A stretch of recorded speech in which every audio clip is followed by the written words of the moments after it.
Welcome to today's tutorial, where we will be looking at how to approve bills. Just like with purchase orders, in this tutorial we will only be looking at how to approve bills to be paid. In these bills, the actual payment is done after the current financial planning period has been closed. Let's begin in the Bills tab. In the technology of financial planning, there is a principle that the soonest due bills should be paid first, or in case of overdue bills, the oldest ones should be prioritized.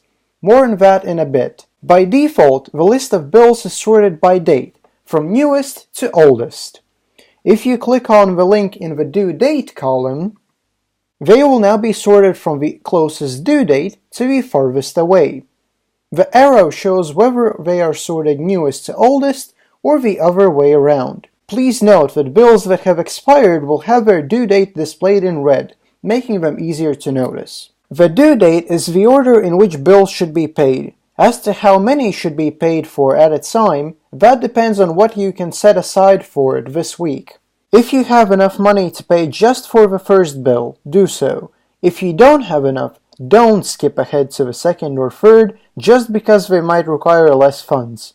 In such a situation, leave them be, save up some money, and during the next financial planning period, pay for the oldest unpaid bill, or the bill that is about to be due the soonest. Also, under no circumstances should you pay for bills partially. You can partially approve a bill to be paid, setting aside the money, then earning the rest next week, approving the bill fully, and finally paying it. For bills that have to be paid once a month, such as rent payments, you can set aside a quarter of the money every week. That is the principle of paying for bills in financial planning.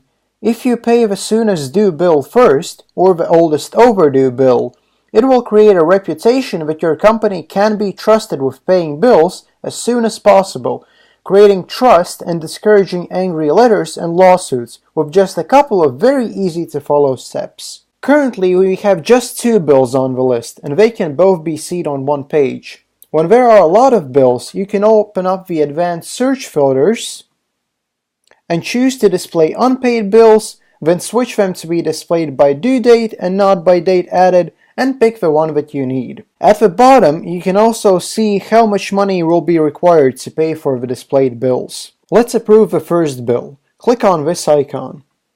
By default, the field contains the full amount to be paid for the bill. Let's choose a source where we have enough money, and click Approve. The amount will now appear in the Approved column. To partially approve a purchase order, simply change the default amount in this window. To approve several bills at once, you can tick the check marks on the left, either one by one or all at once. Just like when individually approving bills, you can still change the amount of money. Click on Actions and select Approve. After selecting a source, click Approve. You can unapprove something by selecting a bill, going into Actions, selecting Remove Approval, and there you go.